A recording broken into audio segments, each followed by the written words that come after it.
Hello, everybody. It is Tom, and welcome to Trans 101. I've been going to some dark places. I hate it when my mind races. I've got so many. So, hey, how's it going? So in case you missed it, this is a new series that I'm doing, just to offer some helpful info on trans stuff. Since I don't know if you've noticed, but there's just a teeny bit of misinformation going on out there these days when it comes to trans folks. So yeah, last time we talked about how to refer to a trans person when you talk about their pre-transition life. And today we're going along a similar vein and talking about sharing pictures and videos from a trans person's past, which is another question from one of our very awesome Patreon members. So thank you for the question. You're awesome, and keep questions like these coming. Also, I'm noticing I have like a glowy halo going on because I keep a Post-it note across my my webcam, and it left kind of a film over the webcam, so we're kind of weirdly angelic today, I guess. Okay, so let's get into it. So, most of us these days have some kind of social media. And a lot of those social media platforms allow us to share pictures, videos, all that fun stuff. And with the sites that have been around for a while, like Facebook, you can see pictures and videos going back many, many years, which, means pre-transition for a lot of trans folks. So what do you do if your friend or your loved one comes out as trans, and then, here comes a Facebook memory of them pre-transition? Or you have a whole album full of photos and videos of them from when they looked really different and were being called by a different name and pronouns. What should you do in that situation? I'm definitely going to sound like a bit of a broken trans record here, but in almost all of these situations, the first and best answer is always going to be talk to your trans loved one. Ask them what they prefer. For me, after I came out, I ended up going through all my Facebook posts and albums and deleting all the pictures and videos that showed me pre-transition. It just felt too weird and uncomfortable and honestly painful to see them there. And while I did save a lot of them to my hard drive to preserve those memories, I didn't want them out there for anyone to see. Like, I didn't want people to look at them and think of me in a way that didn't match who I was.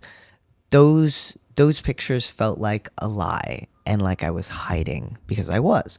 And I didn't want to hide anymore, so I deleted them.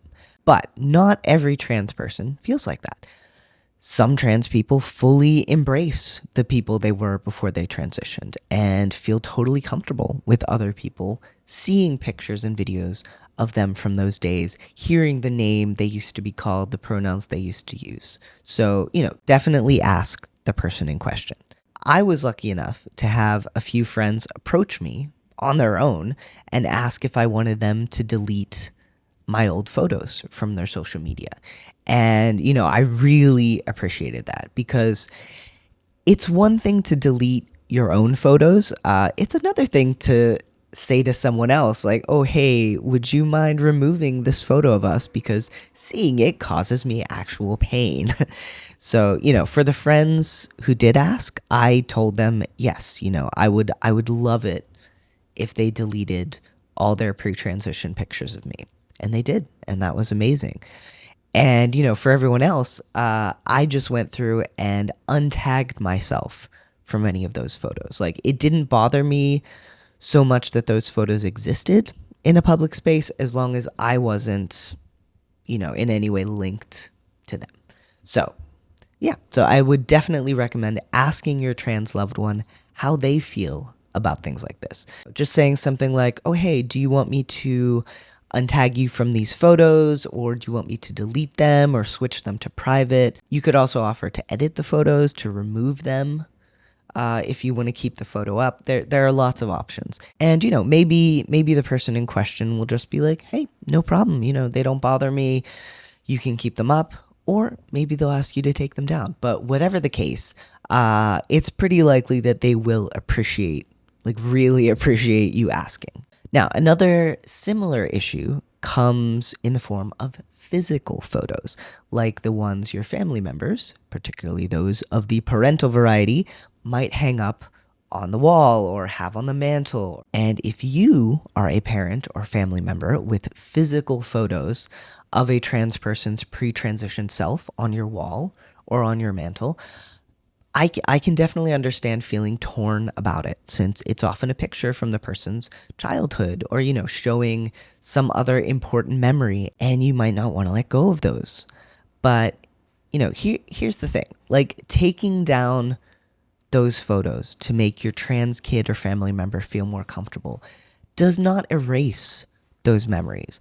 And, no one says you have to throw out the photos in question. You just maybe don't have to have them on public display. And after you remove those photos, you now have room to put up new photos of your trans family member, feeling happier and more like themselves than ever, which is pretty awesome.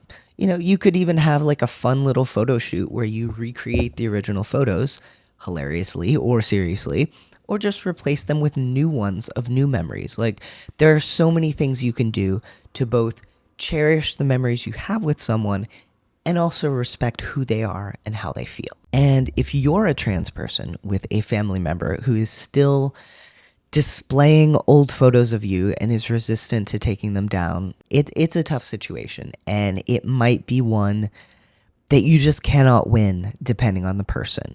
But I am definitely a fan of open and honest communication in those situations, like explaining to the person how the pictures make you feel, offering some options, like maybe the pictures going into a photo album for them to enjoy, but just not being on display, or suggesting retaking or replacing the photos, etc., etc., etc.